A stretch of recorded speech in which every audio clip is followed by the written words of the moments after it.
বিজেপির দলীয় কার্যালয় পুড়ে যাওয়ার ঘটনায় শুরু হয়েছে তীব্র রাজনৈতিক বিতর্ক। গেরুয়া শিবিরের পক্ষ থেকে ঘটনার দায় শাসক তৃণমূলের ওপর চাপানোর চেষ্টা করা হলেও তৃণমূলের পক্ষ থেকে তা পুরোপুরি অস্বীকার করা হয়েছে। স্থানীয়ভাবে জানা গেছে, বিজেপির তরফে স্রেফ রাজনৈতিক প্রতিহিংসার উদ্দেশ্যেই তৃণমূলের বিরুদ্ধে অকারণে ঘটনার দায় চাপানোর চেষ্টা করা হচ্ছে। প্রকৃতপক্ষে শুকনো পাতায় লাগা আগুন ছড়িয়ে যাওয়াতেই এই বিপত্তি ঘটেছে বলে এলাকাবাসীর একাংশের দাবি। ঘটনার বিবরণে জানা গেছে, রবিবার 7 সকালেই দুর্গাপুর নগর নিগমের অন্তর্গত 27 নম্বর ওয়ার্ডের অধীন বিধাননগর এলাকাস্থিত বিজেপির একটি দলীয় কার্যালয় আগুন সম্পূর্ণভাবে ভস্মীভূত হয়ে যায়। ঘটনার খবর পেয়ে দমকলের একটি ইঞ্জিন এসে আগুন নেভানোর চেষ্টা করলেও আগুনের হাত থেকে বাঁচানো যায়নি কিছুই। দলের পক্ষ থেকে ঘটনার দায় ঠেলে দেওয়া হয় বিরোধী তৃণমূলের দিকে। বিজেপি নেতা অমিতাভ বন্দ্যোপাধ্যায় ও দলের পশ্চিম বর্ধমান জেলা সাধারণ সম্পাদক অভিজিৎ দত্ত অভিযোগ করে বলেন, এই ঘটনার পেছনে তৃণমূল আশ্রিত দুষ্কৃতীদের হাত রয়েছে। নির্বাচনের আগে এলাকায় সন্ত্রাস ছড়ানোর জন্যই তাদের দলীয় কার্যালয়ে রাতের অন্ধকারে আগুন লাগানো হয়েছে।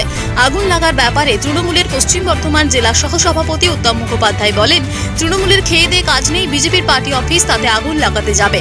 আসলে বিজেপি প্রার্থী দিলীপ ঘোষের জামানত জব্দ হয়ে যাবে, এই আতঙ্ক থেকেই এমন যেভাবেই হোক ওরা প্রাসঙ্গিক থাকার চেষ্টা করছে। হয়তো সেই কারণেই ওরা নিজেরাই নিজেদের পার্টি অফিসে আগুন লাগিয়ে তৃণমূলের বদনাম করতে চাইছে।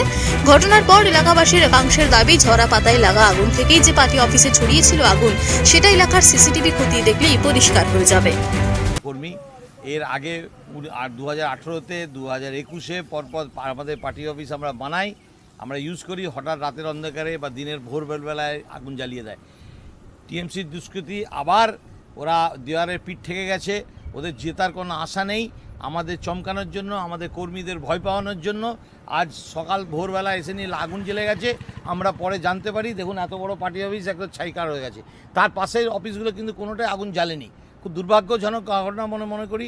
মমতা বন্দ্যোপাধ্যায় এবং তার নেতৃত্ব যারা কাজ করছে, এইভাবে আমাদের দামাতে পারবে না।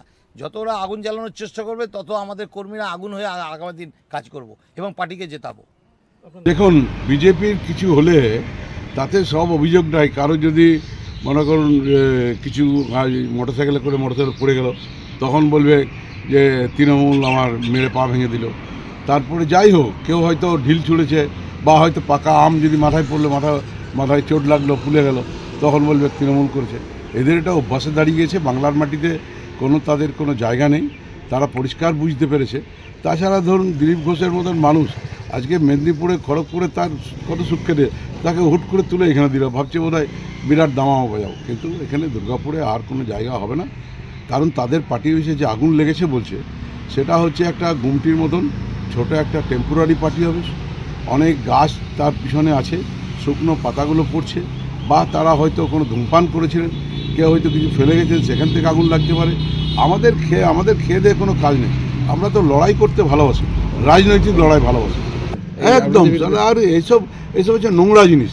তারে এরকম নোংরামো তারা অন্যান্য জায়গায় হয়তো করে, বাংলার মাটিতে হয়তো চেষ্টা করে তারা ভাবছে ভোটের দামামা বাজাবো, কিছুতেই দামামা বাজাবো না। কয়েকদিন ধরে দেখতে পাচ্ছি যে কিছু দুষ্কৃতী রাতের অন্ধকারে, বিশেষ করে আজকে দিনের বেলা রাতের অন্ধকারে আমাদের 23 নম্বর ওয়ার্ড বলুন, 24 বলুন, 26 বলুন, নাই আমাদের পোস্টার ছিঁড়ে দিচ্ছে, নয় ব্যানার ছিঁড়ে দিচ্ছে। এক কথায় তারা ভয় পেয়েছে। দিলীপ দা আসার পর থেকে তারা ভয় পেয়েছে। তারা বুঝতে পেরেছে যে আমরা গোয়াড়া হারছি। কিছুক্ষণ আগে আমরা 23 নম্বর ওয়ার্ডে গেছিলাম, থানায় কমপ্লেন জানিয়ে এসেছি। ওসি আমাদের নিজে কথা দিলেন যে প্রবীরদার হবে না।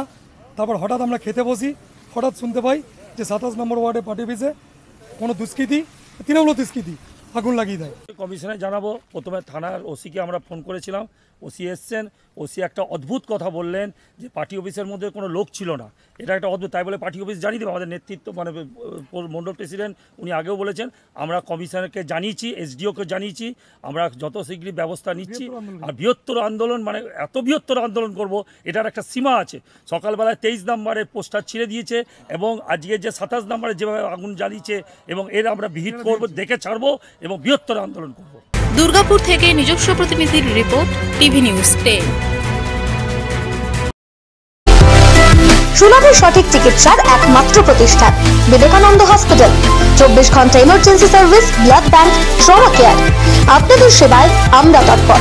গুণমান ও পরিষেবায় দুর্গাপুর বিধাননগরের ডক্টর জাকির হোসেন এভিনিউর বিবেকানন্দ হসপিটাল শিল্পাঞ্চলের মানুষের মন জয় করেছে।